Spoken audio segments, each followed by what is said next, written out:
A father lost his life after his son passed away. Last Friday, his father was hit by a speeding bike and lost his life. His name is Ali Shafiq.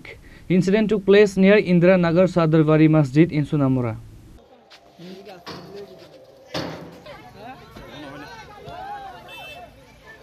Eight months ago, the son of Ali Shafiq from Sunamura passed away due to electrocution. After that, 5 days ago on Friday, a speeding bike hit Ali Shafiq near the Indira Nagar Sadarwari Mosque on the Melaghar to Sunamura main road, and Ali Shafiq fell down on the spot.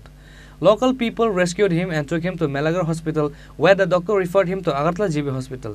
Ali Shafiq passed away on Wednesday while getting treatment at the hospital. 27 দিন আগে আমরা মসজিদের সামনে এই হুন্ডার accident হয়েছে, অ্যাক্সিডেন্টে বাড়ি দিয়ে ইয়ে করছে। আজকে বুধবার 11:40 তার মৃত্যু হয়েছে। নাম কি যে মৃত্যুবরণ করছে? নাম আলী শফিক, মানে তার ইয়েতে মারা গেছে। বাইক দুর্ঘটনা মারা গেছে? বাইক দুর্ঘটনায় মারা গেছে। তোমার এইখানে বাড়ির লোকে তার মাথার মজক পর্যন্ত বাড়িয়ে গেছে, আর টিকবো কেমনি।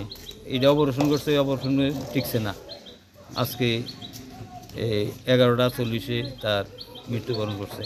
এখন মৃতদেহ কি এখনো জীবিত রয়েছে? জীবিত রয়েছে।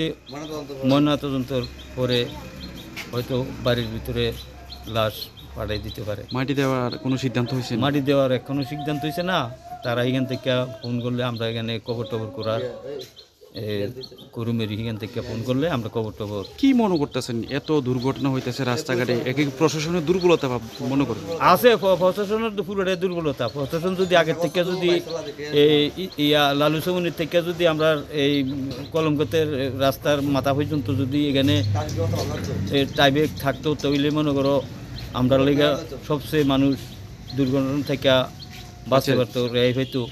এখন এখানে টাইবেক দিলে আমরা সবচেয়ে ভালো হইতো, এই দুর্ঘটনা থেকে রেহাই হইতো। On the one hand, the pain of the son's death has not stopped until now. On the other hand, the father's death. This incident casts a shadow of grief over the entire area.